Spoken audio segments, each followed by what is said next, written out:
नमस्कार, जनता टीवी देख रहे हैं आप। आपके साथ मैं हूं खुशबू पांडे। तो चलिए रुक करते हैं खबरों की ओर। उत्तराखंड सरकार ने प्रदेश में समान नागरिक संहिता लागू करने की तैयारी पूरी कर ली है। अब मुख्यमंत्री ने साफ कर दिया है कि वो आगामी बजट सत्र के दौरान यूनिफॉर्म सिविल कोड के मसौदे को विधानसभा पेश कानून को करेंगे, प्रदेश में लागू कर देंगे। यूसीसी के लिए गठित समिति कल अपना ड्राफ्ट धामी सरकार को सौंपेगी।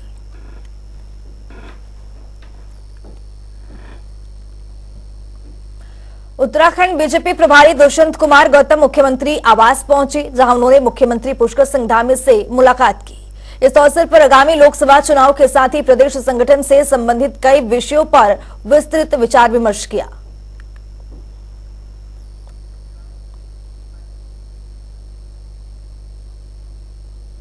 लोकसभा चुनाव को देखते हुए बीजेपी के चुनाव प्रभारी दुष्यंत गौतम ने आज लोकसभा कार्यालय का उद्घाटन किया है। राजधानी देहरादून के महानगर को टिहरी लोकसभा का चुनाव कार्यालय बनाया गया है, तो वहीं हरिद्वार, पौड़ी, नैनीताल और अल्मोड़ा लोकसभा के लिए भी वर्चुअल रूप से कार्यालय का उद्घाटन दुष्यंत गौतम ने किया है। इस अवसर पर बीजेपी कार्यालय में मुख्यमंत्री पुष्कर सिंह धामी, प्रदेश अध्यक्ष महेंद्र भट्ट सहित सैकड़ों संख्या में बीजेपी के नेता और कार्यकर्ता मौजूद रहे। इस अवसर पर चुनाव प्रभारी दुष्यंत गौतम ने कहा कि जिस भी कार्यकर्ता को जो जिम्मेदारी मिली है वो पूरी निष्ठा के साथ उस जिम्मेदारी को निभाएं। आने वाले लोकसभा चुनाव में हर एक लोकसभा चुनाव को भारी मतों से विजय दिलाने में अपना पूरा योगदान करें। वहीं मुख्यमंत्री धामी ने अपने संबोधन में कहा है कि उत्तराखंड की जनता लोकसभा चुनाव में पांचों सीटों पर जीतकर पीएम मोदी के हाथों एक बार फिर मजबूत करेगी। आज उत्तराखंड प्रदेश का प्राथमिकता पर पांचों लोकसभाओं का वीडियो कॉन्फ्रेंस द्वारा उद्घाटन किया गया है, जिसमें हमारे मुख्यमंत्री पुष्कर धामी जी, प्रदेश के अध्यक्ष श्री महेंद्र भट्ट जी और सभी स्थानों पर जो हमने प्रभारी बनाए हैं, संयोजक बनाए हैं, सह संयोजक और विस्तारक और वहाँ के विधायक और वगैरह सारे उपस्थित थे। आज हम चुनाव का बिगुल अपने उत्तराखंड में बज चुका है।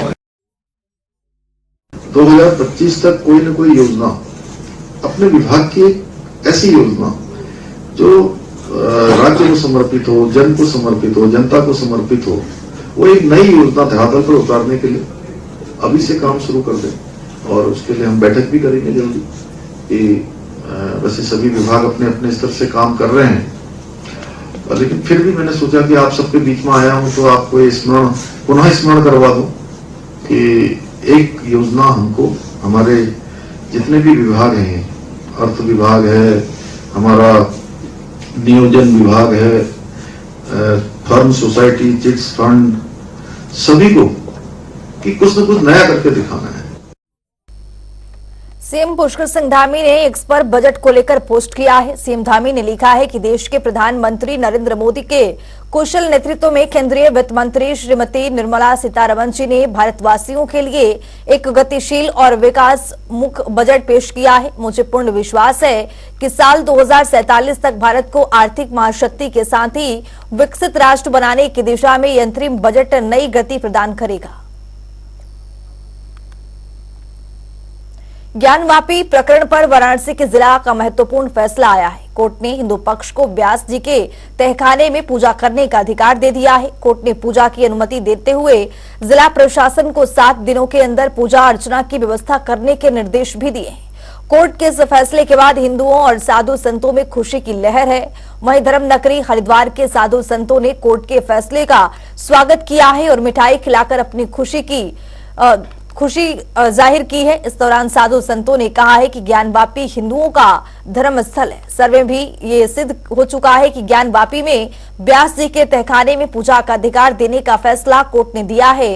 इस पर वो बेहद उत्साहित है। ज्ञानवापी मामले में जो हम हिंदू पक्षकार थे, जो हम हिंदू है, हमारी जीत हुई है और अदालत ने ज्ञानवापी के तहखाने में पूजा पाठ करने की परमिशन दी है। इसके लिए हम माननीय डिस्ट्रिक्ट कोर्ट को बहुत बहुत साधुवाद देना चाहते हैं और जो आपने फैसला दिया है वो स्वागत योग्य है। मैं अखिल भारतीय अखाड़ा परिषद की ओर से आपका स्वागत करता हूं, आपके फैसले का स्वागत करता हूं और ये भी कहा है कि 7 दिन के अंदर अंदर इनको जो है पूजा पाठ करने दिया जाए। कई दशकों बाद, मुझे लगता है कई पीढ़ियों बाद, काशी विश्वनाथ मंदिर ज्ञानवापी मस्जिद के अंदर जो भगवान विश्वनाथ जी विराजमान है, उस व्यास तहखाने में सनातनियों को, हिंदुओं को पूजा का अधिकार दिया है कोर्ट ने, वाराणसी कोर्ट ने।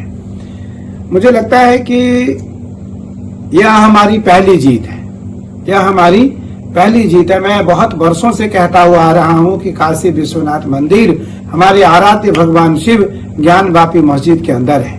आज वो सिद्ध हुआ। बहुत ही हर्ष और आनंदित करने वाला फैसला है। मैं बहुत ही आनंदित हूँ। हिंदू समाज के हक में ये निर्णय आया है और वहाँ पर ज्ञानवापी एक हिंदू मंदिर है। हिंदू समाज बहुत ही धैर्यपूर्वक इस निर्णय की प्रतीक्षा में था और मैं पक्षकारों को भी बधाई देता हूँ, शुभकामनाएं देता हूँ। पूरा संत समाज हर्षित है, गौरवान्वित है कि भगवान काशी विश्वनाथ की नगरी में जिस प्रकार से आतताइयों ने हमारे अनेकों मंदिरों को तोड़ा, कुछ मंदिरों की मांग हिंदू समाज करता आ रहा है, उसमें ये ऐतिहासिक फैसला सब बधाई के पात्र है। मुख्यमंत्री पुष्कर सिंह धामी से कांग्रेस के वरिष्ठ नेता और उपाध्यक्ष धीरेन्द्र प्रताप ने मुलाकात की है। इस दौरान चिन्हित राज्य आंदोलनकारी जितेंद्र चौहान भी मौके पर मौजूद रहे। इस दौरान जितेंद्र चौहान ने कहा है कि हिमाचल के तर्ज पर भू कानून और मूल निवास पर जल्द कानून पारित करने का आग्रह किया है। हमारा उद्देश्य था आंदोलनकारियों के कल्याण के लिए, जो हमने हमारी मांगे की मूलभूत समस्याएं जो हमारी थी, सबसे पहली थी आपका भू कानून, जो हिमाचल की तर्ज पर 370 धारा के अंतर्गत, मूल निवास, उसके बाद चिन्हीकरण। चिन्हीकरण एक इतना बड़ा मुद्दा है कि जिसमें हमारी जो आंदोलनकारी महिलाएं जो अग्रिम पंक्ति में थी आंदोलन में, उनको गुमराह किया गया कुछ महिलाओं द्वारा, कुछ हमारे संगठनों द्वारा, और उनका चिन्हीकरण नहीं हुआ। आज वो दर दर भटक रही है। हमारा मेन कारण मुख्यमंत्री धामी से मिलने का था, लेकिन हमारी थोड़ी मुलाकात हुई और हम अपनी बात नहीं कह सके। लेकिन उसको हम आने वाले टाइम में हम लोग प्रॉपर टाइम लेके उनसे कम से कम 1 घंटे का टाइम मांगेंगे, पूरी डिटेल में बात करेंगे। क्योंकि अगर ये मांगे नहीं मानी गई तो हो सकता है कि बहुत बड़ा एक आंदोलन छेड़ा जाएगा।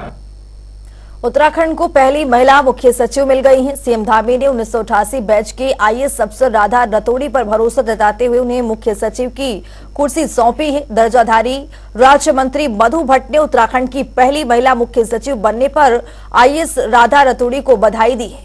उन्होंने कहा है कि वो इसके लिए पूरी मातृशक्ति को बधाई और शुभकामनाएं देती है। उत्तराखंड की पहली महिला मुख्य सचिव श्रीमती राधा रतोड़ी जी बन गई हैं। उसके लिए मैं पूरी जो अपनी मातृशक्ति है उनकी शुभकामनाएं उनको देती हूं। साथ ही मैं आभार व्यक्त करती हूं माननीय श्री पुष्कर सिंह धामी जी का कि जिन्होंने एक महिला आईएएस ऑफिसर को मुख्य सचिव इस समय जो है बनाया, उन पर विश्वास व्यक्त किया। देहरादून में मुख्यमंत्री पुष्कर सिंह धामी ने बीजेपी का प्रदेश मीडिया कार्यशाला का उद्घाटन किया है। कार्यक्रम में प्रदेश मीडिया प्रभारी मनवीर सिंह चौहान सहित अन्य कार्यकर्ता मौजूद रहे। वहीं राज्य मंत्री डॉक्टर देवेंद्र भसीन ने कहा है कि मीडिया कार्यशाला में प्रदेश के सभी मीडिया प्रभारी शामिल रहे हैं, जिसके लिए देवेंद्र भसीना ने मुख्यमंत्री पुष्कर सिंह धामी, प्रदेश अध्यक्ष महेंद्र भट्ट और उत्तराखंड से लोकसभा सांसद अनिल बलूनी समेत अन्य मीडिया प्रभारी को धन्यवाद किया है।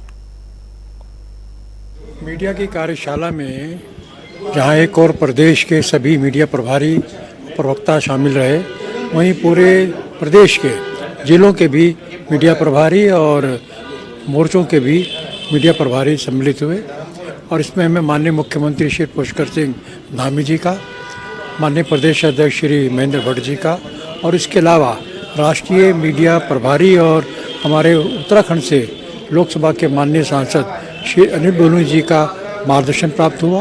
प्रदेश स्तरीय एक दिवसीय हमारी जो आज मीडिया कार्यशाला हुई, उसमें हमारे यशस्वी मुख्यमंत्री माननीय पुष्कर सिंह धामी जी, हमारे प्रदेश अध्यक्ष माननीय महेंद्र भट्ट जी और हमारे राष्ट्रीय मीडिया प्रभारी आदरणीय अनिल बलूनी जी और हमारे राष्ट्रीय प्रवक्ता आदरणीय गोपाल अग्रवाल जी और जफर इस्लाम जी, उनका हम सभी को, हमारी पूरी प्रदेश की जो टीम है उस टीम को उनका मार्गदर्शन मिला। भारतीय जनता पार्टी की एक महत्वपूर्ण मीडिया कार्यशाला आज रही है। माननीय मुख्यमंत्री पुष्कर सिंह धामी जी का उद्बोधन रहा। राष्ट्रीय हमारे मीडिया प्रभारी और राज्यसभा के सांसद अनिल बलूनी जी, उनके साथ हमारे राष्ट्रीय प्रवक्ताओं का प्रबोधन रहा। ये आज की कार्यशाला आने वाले लोकसभा चुनाव के लिए बहुत महत्वपूर्ण रही है। मीडिया के संबंधी जो जानकारियां हैं, किस तरीके से अपना प्रस्तुतिकरण होना चाहिए, किन किन बातों का हमको ध्यान रखना चाहिए और हमें चुनाव के लिए क्या क्या आवश्यक चीजें हैं जिनको करना है। आगामी लोकसभा चुनाव में होने कुछ दिन बाकी हैं। सभी राजनीतिक दल चुनावी दंगल को लेकर अपनी पार्टियों का प्रचार प्रसार जनता के बीच में कर रहे हैं। वहीं अब सत्ताधारी पार्टी यानी भारतीय जनता पार्टी आगामी 9 फरवरी से गांव-गांव चलो अभियान की शुरुआत करेगी। इस दौरान बीजेपी नेता गांव-गांव पहुंचकर मोदी सरकार की उपलब्धियों की जानकारी आमजन तक पहुंचाएंगे। देखिए, निश्चित रूप से हमारी सरकार जो डबल इंजन की सरकार है, जिस प्रकार से हमने विकास के काम किए हैं और उसका रिजल्ट भी हमारे सामने आया है कि उत्तराखंड के अंदर जो कहावत थी कि एक बार एक पार्टी और दूसरी बार दूसरी पार्टी की सरकार होती है, उसको सारे रिकॉर्ड तोड़ते हुए भारतीय जनता पार्टी को काम के आधार पर उत्तराखंड की जनता ने चुना है। तो जिस प्रकार से धामी जी काम कर रहे हैं, जिस प्रकार से नरेंद्र मोदी जी इस प्रदेश को हमेशा जो भी हमारी चीजें होती हैं, जो विकास की हमारी जो योजनाएं होती हैं, उनको बखूबी देखते हैं और हमें उस पर मदद भी करते हैं। तो डबल इंजन की सरकार ने जो काम किए हैं, उन कामों को किस प्रकार से गांव में उकेरा गया है, किस प्रकार से उन कामों में प्रगति रही है, किस प्रकार से काम कहाँ पूर्ण हुए हैं, इन सब चीजों को देखने के लिए और साथ ही हमारी जो योजनाएं हैं, जो हमने माताओं के लिए जो योजनाएं बनाई है, जो किसानों के लिए योजनाएं बनाई हैं, जो हमने युवाओं के लिए योजनाएं बनाई है, हमारी डबल इंजन की सरकार ने जो योजनाएं इस प्रदेश के लोगों के लिए बनाई हैं। आगामी लोकसभा चुनाव की तैयारियों को समय से पूरा करने को लेकर हरिद्वार पुलिस ने कमर कस ली है। बता दें कि एसएसपी प्रविंद्र डोवाल के नेतृत्व में समीक्षा बैठक आयोजित की गई है, जिसमें सभी तमाम पुलिस ऑफिसर शामिल हैं। साथ ही बता दें कि बैठक में चुनाव की तैयारियों को समय से पूरा करने के लिए विचार विमर्श भी किया गया है। हरिद्वार में मुख्य चुनाव आयुक्त ने लोकसभा चुनाव को लेकर अधिकारियों की बैठक ली है। इस दौरान डीएम, एसएसपी समेत जिलों के सभी अधिकारी मौजूद रहे हैं। इस अधिकारियों को लोकसभा चुनाव की तैयारी के संबंध में विस्तृत जानकारी दी गई है। वहीं मुख्य चुनाव आयुक्त डॉक्टर वी षडगुमा ने बताया है कि चुनाव कराने के लिए चुनाव आयोग की पूरी तरह तैयारी। हरिद्वार जनपद में नोडल स्तर के अधिकारियों की नियुक्ति कर दी गई है। इसके साथ ही पर्याप्त मात्रा में ईवीएम मशीन भी मंगा ली गई है। इसमें रिव्यू मीटिंग में हमारा डीएम साहब थे, एसपी साहब थे, उनका पूरा डिस्ट्रिक्ट लेवल नोडल ऑफिसर्स थे। हम लोग इनका इलेक्शन के प्रिपरेटरी वर्क के बारे में हम लोग पूरा रिव्यू किया है। अभी इनका हर नोडल ऑफिसर का नियुक्ति हो चुका है और इनके पास ईवीएम प्राप्त मात्रा में है, उसका एफएलसी वगैरह भी हो चुका है।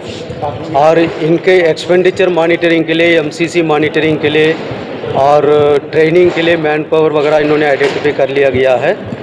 और आईटी एप्लीकेशन का भी ट्रेनिंग का पूरा शेड्यूल बनाया गया है। और हम लोग लो वोटर टर्नआउट बढ़ाने के लिए डीएम साहब के तरफ से और उनका टीम का ये बताया गया है कि जहाँ वोटर टर्नआउट लो रहा है, उस एरिया में फोकस करने के लिए उन्होंने पूरा प्लान बनाया है। 2 फरवरी से पिथौरागढ़ देहरादून के बीच 19 सीटर विमान पहली उड़ान भरेगा। बता दें कि सीएम धामी ने नैना सैनी हवाई अड्डे से पिथौरागढ़ देहरादून हवाई सेवा की शुरुआत की थी। वहीं अब इसको लेकर सियासत गर्मा गई है। दरअसल कांग्रेस प्रवक्ता शिवपाल सिंह बिष्ट ने तंज भी कसा है कि अपनी चुनावी रैलियों में अक्सर कहते थे कि हवाई चप्पल पहनने वाला भी जो है हवाई जहाज की यात्रा कर सकेगा, लेकिन अब तो जो इंडियन एयरलाइंस थी वही आपने प्राइवेट हाथों में बेच दी। अब तो जो है पूंजीपति भी जो है उसमें सफर करने से डर रहे हैं, क्योंकि उसका भाड़ा इतना बढ़ गया है। और जो पिथौरागढ़ में नैनी सैनी हवाई पट्टी का लोकार्पण हुआ है वो तो हरीश राव जी के दौर में हो चुका था, वहां से उड़ानें शुरू हो गई थी। आप ही की सरकार ने वहां से जो है उड़ानें रद्द करने का काम किया था। अब कांग्रेस के वहां के विधायक को वहां पर धरना प्रदर्शन करना पड़ा और भारी जन विरोध को देखते हुए सरकार ने जो है अब बहुत विलंब से जो है उस पर अपने कदम आगे बढ़ाए हैं। अब उसका कितना लाभ प्रदेश को मिलता है और कितने जो है व्यवस्थित और नियमित तरीके से वहां से उड़ानें चलती हैं, और जब कुछ समय हो जाएगा उसको चले हुए, निश्चित तौर पर उसके बाद उसकी समीक्षा होगी।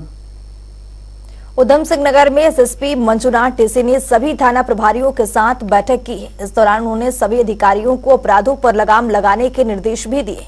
साथ ही खनन क्षेत्र वाले थाना प्रभारी को विशेष टीम गठित करते हुए क्षेत्र में निगरानी करने की सलाह दी है। वहीं इस मीटिंग के दौरान एसएसपी ने उत्कृष्ट काम करने वाले 26 पुलिसकर्मियों को प्रशस्ति पत्र देकर सम्मानित भी किया है। जनवरी 2024 का मैनुअल मंथली मासिक क्राइम बैठक इस बार किया जा रहा है। आज क्राइम मीटिंग था, तो हर क्राइम मीटिंग की तरह जो है इस क्राइम मीटिंग में भी अपराधों की समीक्षा दिया गया। पहले तो कर्मचारियों की समस्या का सुनाया गया, थाना अध्यक्ष और विभिन्न चौकी प्रभारियों की विभिन्न प्रशासनिक समस्याएं होते हैं डे टू डे एडमिनिस्ट्रेशन वाली, वो सब सुनाया गया।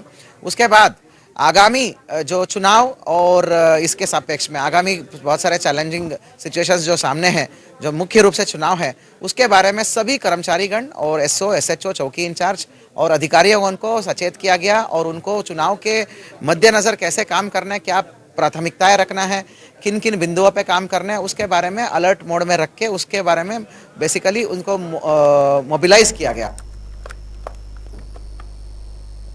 मिशन 2024 को लेकर राजनीतिक दलों ने कमर कस ली है। लगातार लोकसभा चुनाव की तैयारियों को धार दिया जा रहा है। इसी कड़ी में बीजेपी ने देहरादून में मीडिया कार्यशाला का आयोजन किया है, जहां लोकसभा चुनाव में मीडिया टूल के इस्तेमाल को लेकर मंथन किया गया है, तो साथ ही कई अन्य मुद्दों पर भी चर्चा की गई है।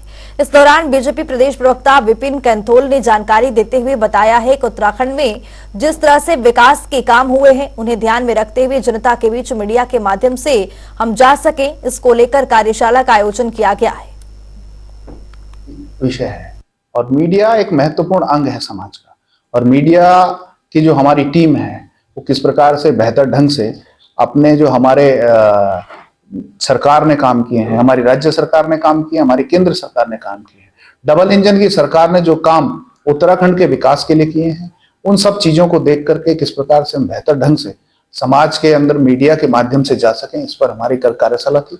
और आने वाले भविष्य में हम लोकसभा वाइज जो हमारे पांचों की पांचों लोकसभा है उसकी भी मीडिया टीम की घोषणा करने वाले हैं। साथ ही जो हमारे जिले हैं, हर जिलों के अंदर हमारी मीडिया की टीमें हैं, उनकी भी वर्कशॉप करने वाले जो हमारे मंडल स्तर तक के कार्यकर्ता हैं, जो हमारे, क्योंकि हम जानते हैं कि देहरादून का मीडिया है और जिलों का मीडिया है, मंडलों में मीडिया है, छोटे छोटे स्पॉट्स में जो मीडिया है, उन सब से हमारा वार्तालाप हो और उनके माध्यम से सरकार की जो उपलब्धियां हैं वो जा सके, उनसे कोऑर्डिनेट कर सके, उनसे हम बेहतर संवाद स्थापित कर सके। इन सब चीजों को लेकर के हमारी कार्यशाला सभी जगह होनी है। निश्चित रूप से आने वाले समय में जिले स्तर की कार्यशालाओं में हमारे तमाम प्रदेश के प्रवक्तागण, हमारे प्रदेश के पदाधिकारी जो मीडिया का ज्ञान रखते हैं, उन सब लोगों को उस पर लगाया जाएगा।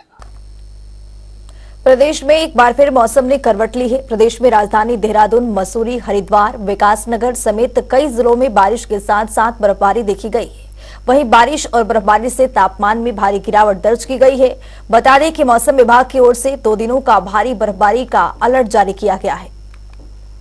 हरिद्वार में देर शाम हो रही बारिश से लोगों का जीवन अस्त व्यस्त कर दिया है। वहीं हरिद्वार में ठंड भी बढ़ गई है, जिसको लेकर तापमान में भी भारी गिरावट आई है।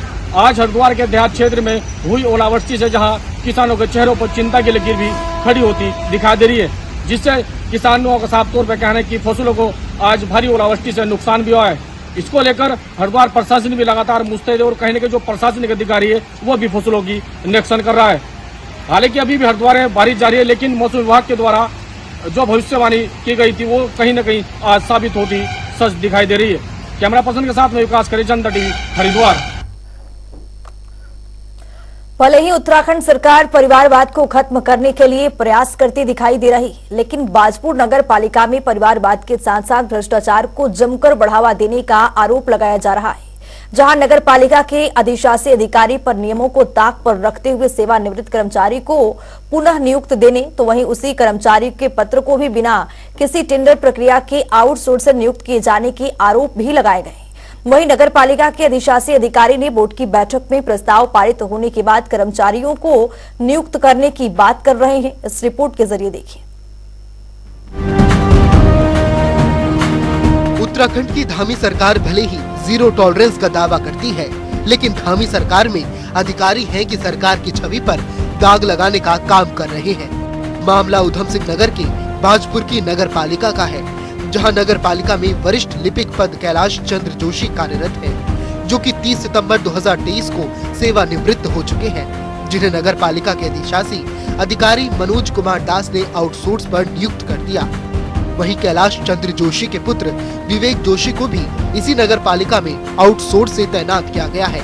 मामले का खुलासा तब हुआ जब एक निजी अखबार के संपादक हिमांशु नेगी ने नगर पालिका से दोनों कर्मचारियों की सूचना मांगी।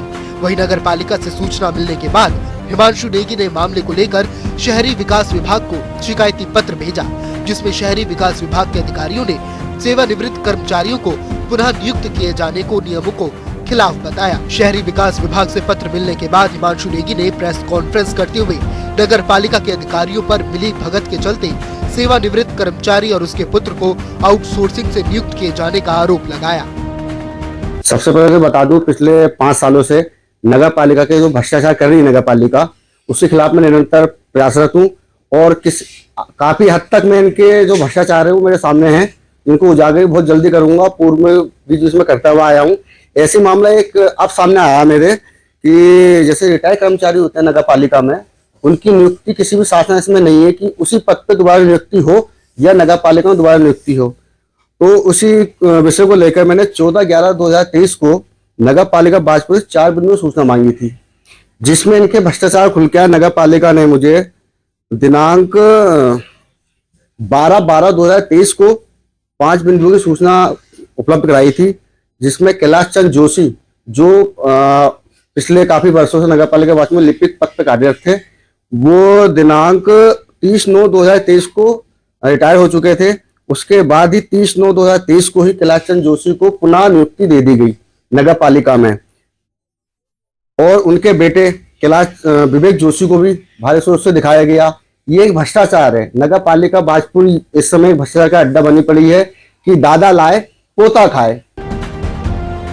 नगर पालिका में सेवानिवृत्त कर्मचारी और उनके पुत्र को आउटसोर्स के अधिशासी अधिकारी मनोज कुमार दास से बात की गई, तो उन्होंने बताया कि नगर पालिका में वरिष्ठ लिपिक के पद पर कर्मचारी नहीं होने के चलते सहयोग के लिए कैलाश चंद्र जोशी को कुछ महीनों के लिए आउटसोर्स पर रखा गया है। साथ ही उन्होंने ये भी बताया कि कैलाश चंद्र जोशी के पुत्र विवेक जोशी को भी नगर पालिका में आउटसोर्स पर तैनात किया गया है। उन्होंने कहा कि प्रशिक्षित व्यक्ति को नगर पालिका की ओर से आउटसोर्स से तैनात किया जा रहा है। ऐसे में किसी भी तरह के परिवारवाद को नगर पालिका बढ़ावा नहीं दे रही है। ये हमारे एक वरिष्ठ लिपिक थे, वो रिटायर हो गए हैं, तो चूंकि अकाउंट्स का काम सारा वही देखते थे और हमारे पास वर्तमान में कोई अकाउंट्स का क्लर्क है नहीं, तो हमने उनको सहयोग के लिए उनको तो अगले कुछ महीनों के लिए आउटसोर्स कर रखा। कोई पुनर्नियुक्ति वाले जैसी मामला नहीं है। हमने केवल ठेकेदार के माध्यम से कुछ समय के लिए जो हमारा अभी कर्मचारी हैं यहाँ, उनके थोड़ा सा ट्रेनिंग के लिए उनको रखा है, और सारी वो जो है ठेकेदारी प्रथा पर है, कोई नियुक्ति जैसा कोई मसला नहीं ना। वो तो पहले से ही आउटसोर्स पे हैं, बहुत देसी कर्मी के रूप में वो तैनात है यहाँ, और पहले से ही वो सहयोग के लिए हमने रखे हुए हैं। ऐसा है एक ही इसी मामले में उनके वो चूंकि पहले से काम कर रहे थे वो, तो ऐसा कोई वो नहीं है कि परिवार से ही लिया है। अब ऐसे में सवाल उठना लाजमी है कि जब विधानसभा चुनाव से पूर्व परिवारवाद को बढ़ावा नहीं देने वाली बीजेपी सरकार से नाराज होकर कई नेताओं ने बीजेपी से इस्तीफा दे दिया था, तो भाई किस आधार पर नगर पालिका के अधिकारी परिवारवाद को बढ़ावा दे रहे हैं, और आखिर किसके आदेश पर सेवानिवृत्त कर्मचारी को आउटसोर्स पर तैनात किया गया है? अब देखने की बात ये है कि आखिर नगर पालिका पर परिवारवाद को बढ़ावा देने और नियमों का उल्लंघन करने के लग रहे आरोपों की उच्च अधिकारी कब तक जांच करेंगे और धामी सरकार की जीरो टॉलरेंस के वादे को कैसे सही साबित करेंगे। जनता टीवी के लिए बाजपुर से अजहर मलिक की रिपोर्ट।